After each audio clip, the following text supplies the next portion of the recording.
ধুবুৰীত গছৰ প্ৰাণৰ শিল্পী জুবিন গাৰ্গৰ ফটো লগাই গছ কটাৰ বন্ধৰ দাবী।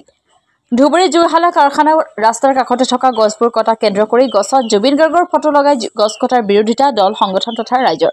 প্ৰকৃতিৰ জৰিয়তে জুবিন গাৰ্গক জীয়াই ৰখাৰ চেষ্টা ৰাইজৰ। জুইশালা কাৰখানাতো বহিৰাগত বনিয়া ক্ৰয় কৰি গছ কাটি তহিলং কৰাৰ বিৰুদ্ধে গছ কটাৰ সন্মুখত দল সংগঠন তথা ৰাইজে ৰাজহুৱা শ্ৰদ্ধাঞ্জলি জনায়। শীঘ্ৰে গছ কটা বন্ধৰ দাবী জনায়। আপোনালোকে সকলোৱে জানে আমাৰ জুবিনদাৰ নতুনকৈ কোৱাৰ কোনো প্ৰয়োজন নাই।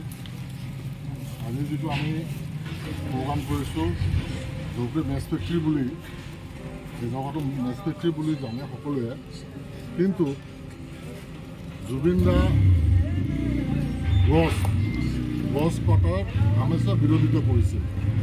য'ত গছ কাটিব লাগে তাতে গছ কটা নাই, য'ত গছ কাটিব নালাগে তাতে গছ কাটি আছে। আমাৰ এই অংকত মেছ ফেক্টৰী এই অঞ্চলটোত বহুত পুৰণীয়া গছ, এইবিলাক বহুত পুৰণীয়া, আজি 100-150 বছৰ আগৰ এইবিলাক গছ। কিন্তু দেখা যায় যে মেছ ফেক্টৰীৰ যিটো অনাৰ, তেখেতে একটো আমাক ইয়াত এই প্ৰগ্ৰামটো পাতিব দিয়া নাই। তেখেতে অনা অসমীয়া অমিত অছৱাল আৰু এই অনাৰজনৰ নাম আছিল ৰোহিত দাউৰা।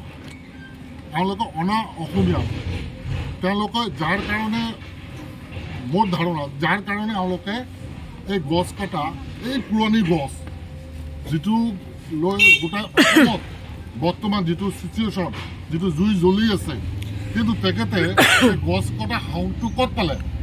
আৰু এই অঞ্চলত গ্ৰীণ, এইটো নতুন কথা নহয়। ইয়াত হাজাৰ হাজাৰ মানুহ এই গছৰ তলত জিৰণি লয় ৰ'দত টানো।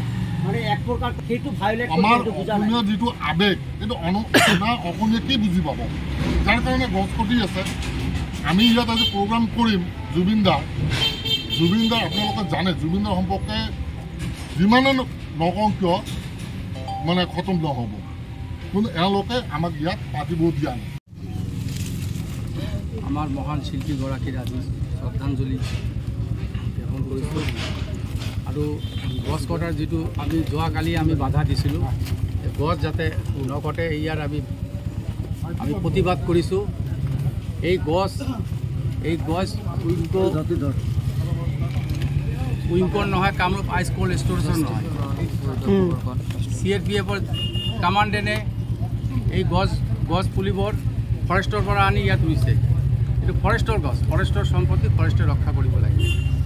আৰু কথা হৈছে আজি আমি প্ৰগ্ৰাম কৰোঁতে আমাক বাধা দিলে অমিত অছৱাল, অনা অসমীয়া মানুহে আমাক আজি বাধা দিলে। আচৰিত কথা, আমাৰ এই ঠাইবোৰত যিটো আমি থিয় হৈ আছোঁ এইটো চৰকাৰী লেণ্ড। মই আজি 2006ৰ পৰা আন্দোলন কৰি আছোঁ। উইংকৰ বাচাও কমিটিৰ মই প্ৰেচিডেণ্ট আৰু সদৌ অসম গৰিয়া দেশীৰ মই ভাইচ প্ৰেচিডেণ্ট। মই কৈছোঁ কৰ্মসংস্থাপন আমাৰ লোকেল মানুহক দিব লাগে। এই লোকেল মানুহক এটাও দিয়া নাই। কলকাতাৰ পৰা আনিছে, উৰিষ্যাৰ পৰা আনিছে, ঝাৰখণ্ডৰ পৰা আনিছে, আৰু 3-4জন দেশী জনগোষ্ঠীৰ মানুহ ল'ৰা ইয়াত কাম কৰে, তাৰ দৰমহা দিছে 12,000, আৰু ঝাৰখণ্ডৰ পৰা উৰিষ্যাৰ পৰা কলকাতাৰ পৰা আনি তাক 20,000 টকা দৰমহা দিছে।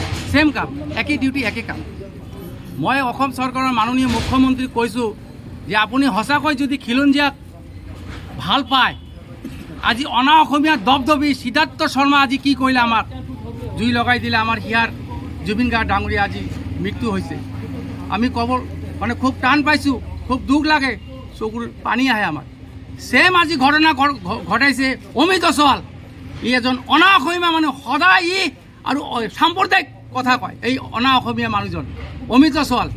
আমি পুলিচ প্ৰশাসনক কৈছোঁ আমি শান্তিৰে থাকিবলৈ দিয়ক, গাছ কটা যাতে নহয় এইটোৰ ব্যৱস্থা কৰক। ফৰেষ্ট ডিপাৰ্টমেণ্টক মই কৈছোঁ, নহ'লে আমি মামলা কৰিম। কিন্তু পুলিচ প্ৰশাসনক কৈছোঁ যে অতি শীঘ্ৰে এই অমিত অছৱালক এৰেষ্ট কৰিব লাগে, নহ'লে কিন্তু আমি গণতান্ত্ৰিক ভিত্তিত আন্দোলন কৰিম। আমি সাৰ্বভৌমত্ব ৰক্ষা কৰি আমি যিটো প্ৰচেছত যাব লাগে গণতান্ত্ৰিক অহিংসা আন্দোলন গঢ়ি তুলিম। আৰু আমি ইয়াৰ পিছত আমি ইয়াত ধৰ্ণাৰ কাৰ্যসূচী হাতত ল'ম। আমাৰ এমপ্লয়মেণ্ট লাগে, আৰু আমাক কৰ্মসংস্থান লাগে। ইয়াতে বাহিৰৰ পৰা আহি ইয়াত কৰ্মসংস্থান কৰি আছে। আৰু মই DC ছাৰ আৰু SP ছাৰক কৈছোঁ অতি শীঘ্ৰে, আৰু IC ইয়াৰ এমকোৰ্ট বাজাৰ টিভিৰ IC কৈছোঁ অতি শীঘ্ৰে অমিত অছৱালক গ্ৰেপ্তাৰ কৰিব লাগে, নহ'লে কিন্তু ইয়াৰ পৰিণাম ভুগিব লাগিব। ইয়াৰ পৰিণাম, ইয়াৰ কোনো যিকোনো পৰিস্থিতিত আমি মোকাবিলা কৰাৰ কাৰণে তৈয়াৰ হৈ আছোঁ আৰু গণতান্ত্ৰিকভাৱে আমি তৈয়াৰ হৈ আছোঁ। আৰু গছ আজি জুবিনে কৈছে যে গছ থাকিলেহে মানুহ থাকিব। আজি আমাৰ ছাৰে কৈছে যে আমি পানী নোপোৱা হৈ যাম 50 বছৰৰ পিছত। আজি গছটো উইংকৰ নহয়, কামৰূপ হাইস্কুলৰ নহয়, আমাক অপমান কৰিছে এই জুবিন দাৰ। আজি আমাৰ ইয়াৰ আৰু আমাৰ ভিতৰৰ আপনজন মানুহ, আমাৰ ভাইটি আমি আজি আমাৰ মাজত নাই। এই আমাক আজি অপমান কৰিছে, এই অমিত ওছালে অপমান কৰিছে। আজি পোষ্টাৰ ফালি পেলোৱাৰ যিটো প্ৰচেষ্টা কৰিছে অমিত ওছাল, আমাক ধমকি দিছে ইয়াৰ পৰা গুচি যাওক। এই আমাক ধমকি দিছে, আমি কেতিয়া সহ্য নকৰোঁ। আমি পুলিচ প্ৰশাসনক কৈছোঁ যে আপুনি অতি শীঘ্ৰে যদি আপুনি অমিত ওছালক এৰেষ্ট নকৰে, নহ'লে আমি গণতান্ত্ৰিকভাৱে আন্দোলন কৰি বাধ্য হ'ম।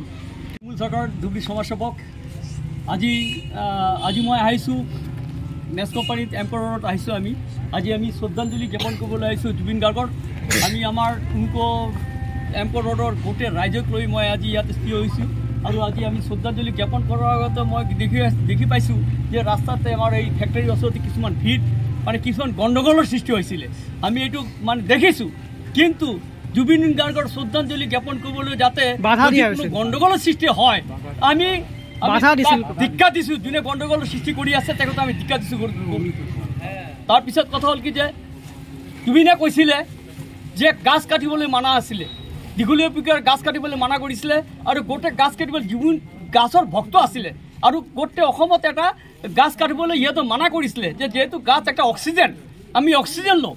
আজি আমি ইয়াতে শ্ৰদ্ধাঞ্জলি জ্ঞাপন কৰিছোঁ চবক লৈ, কিন্তু কথা হ'ল কি যে গাছ কাটিব নালাগে। আৰু যোনে গাছ কাটিছে মই দেখিছোঁ গাছ কাটি আছে, এই গাছ কাটিব পাৰ্মিশ্যন কোনে দিলে? ফৰেষ্টত গাছ কাটিব কোনো পাৰ্মিশ্যন দিলে? আমি কোনো মধ্যতে মানি নলওঁ আৰু একটা গাছ কাটিবলৈ নিদিওঁ। এইটো হ'ল আমাৰ উইংকো বাঁচাও কোম্পানী দিছে আৰু ৰাইজৰ দিছে আহ্বান। কিন্তু কোনো গাছ যদি কোনো কাটে তেনেহ'লে তাৰ ভয়ংকৰ পৰিস্থিতি হ'ব। এইটো মই কথা বিচাৰিছোঁ। আৰু দ্বিতীয়টো কথা হ'ল কি জুবিন আমাৰ প্ৰাণৰ, জুবিন আমাৰ অসমৰ নক্ষত্ৰ, গোটেই ভাৰতবৰ্ষৰ ভাৰতৰত্ন। আমি জুবিনক যিহেতু গাছক কাটিবলৈ ভাল পাইছিলে, গাছ কাটিবলৈ মানা কৰিছিলে, গাছক লৈ জুবিন এটা ষ্টাডি কৰিছিলে, সেইকাৰণে আমি আজি জুবিনে শ্ৰদ্ধাঞ্জলি জ্ঞাপন কৰি মই ইয়াৰ পৰা উইংকো বাঁচাও কোম্পানীৰ পৰা মই উইংকো ৰাইজৰ আমি হুংকাৰ দিছোঁ যে ভৱিষ্যত যাতে ইয়াতে গাছ নাকাটে আৰু গাছ কাটিলে ইয়াৰ নাম পৰিস্থিতি ভয়ংকৰ অৱস্থা হ'ব। এইটো হ'ল কথা। দ্বিতীয় কথা, ইয়াতে এটা আছিলে আমাৰ চিনেমা